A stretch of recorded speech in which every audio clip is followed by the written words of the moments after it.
আচ্ছা চন্দ্রাবতী দেবী, আপনার স্বামীর স্বভাব চরিত্র কিরম ছিল? রাজ পরিবারের মেয়েরা তাদের স্বামীদের চরিত্র নিয়ে সর্বসমক্ষে আলোচনা করে না। না মানে আপনি কি আপনার স্বামীকে নিয়ে সুখী ছিলেন? তিনি তো আপনাকে সময় দিতেন না। তিনি তো রক্ষিতাদের সঙ্গে থাকতেন, বেশ্যালয়ে পড়ে থাকতেন, মাঝখান থেকে একটা সিফিলিস রোগ বাঁধিয়ে বসলেন।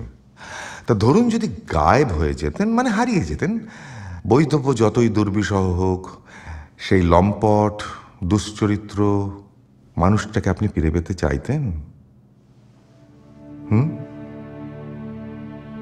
চাইতেন?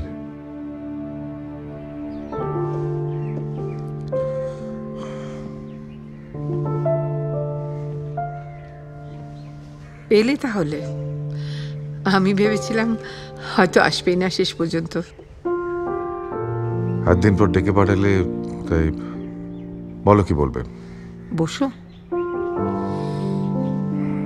তোমার বউ কেমন আছে? ছেলে? যতদূর জানি ভালো আছে কোথাও। তুমি কি আমার ছেলে বউ নিয়ে আলোচনা করার জন্য ডেকেছো? না না। আচ্ছা, যদি আমরা ধরেও নিই যে তোমার ক্লায়েন্ট সত্যি বিক্রমপুরের রাজা মহেন্দ্র কুমার চৌধুরী, তাহলেও এত কাঠখড় পুড়িয়ে একটা আদ্যপান্ত নিষ্ঠুর চরিত্রহীন লম্পটের জন্য এত লড়াই করার কোনো দরকার আছে? কাঠখড় পড়েছে, আমার মক্কেল তো পড়েনি, একটুর জন্য পড়েনি। তাই তার যা প্রাপ্য সেসব তো ফিরিয়ে দেওয়া আমার কাজ। রাজত্ব হয়তো, মেবি, তবে স্ত্রী যেখানে মেনে নিচ্ছে না যে ওই স্বামী এবং বহু লোক সারা জীবন তাকে সন্দেহ করে যাবে, সেখানে তোমার মক্কেল নিশ্চয়ই সব কিছু পাবার আশা করতে পারে না। দেখো, বিক্রমপুর এস্টেটের বর্তমান মূল্যায়ন কি আমি জানি না, বা চন্দ্রাবতী দেবীর মানসিক পরিস্থিতি, কিন্তু আমার মক্কেল যদি এই মামলাটা জেতে তাহলে সত্যবাবু হেরে যাবেন, সত্য কিন্তু জিতবে। আর সবার উপর সত্য সত্য অনুপমা, তাহার উপর নাই। আসলে কোনো কিছুরই মূল্যায়ন কিংবা কারোরই মানসিক পরিস্থিতি তুমি কোনোদিন বুঝতে পারোনি। এনিওয়ে, সেসব কথা থাক।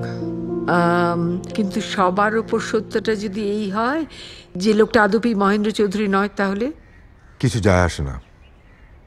এই মামলার একটা বৃহত্তর সত্য আছে, আমি যেটার জন্য লড়ছি।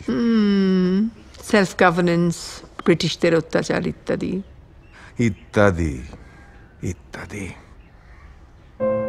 ইত্যাদি। ক্ষুদিরাম বোস, ভগৎ সিং, আশফাকুল্লাহ খান, মাস্টারদা, এরম বহু মানুষের ওপর চাপানো বানানো মিথ্যে মামলা সাজিয়ে তাদের ফাঁসি দেওয়া হয়েছিল অনুপমা, ব্রিটিশ আইনের একমাত্র ঢাল ব্যবহার করে, ইংরেজদের বিখ্যাত ন্যায় বিচার। আজ আমি সেই লাল মুখদের তৈরি করা আইন দিয়ে, তাদেরই বানানো নিয়ম কানুন দিয়ে তাদেরই হারাতে চাই। 200 বছর ধরে তারা এই আইনের দোহাই দিয়ে আমাদের এই দেশটাকে লুট করে চলেছে অনু। আজ একটিবারের জন্য এক ফোঁটা হলেও আমাদের ফেরত দেবার পালা। চমৎকার।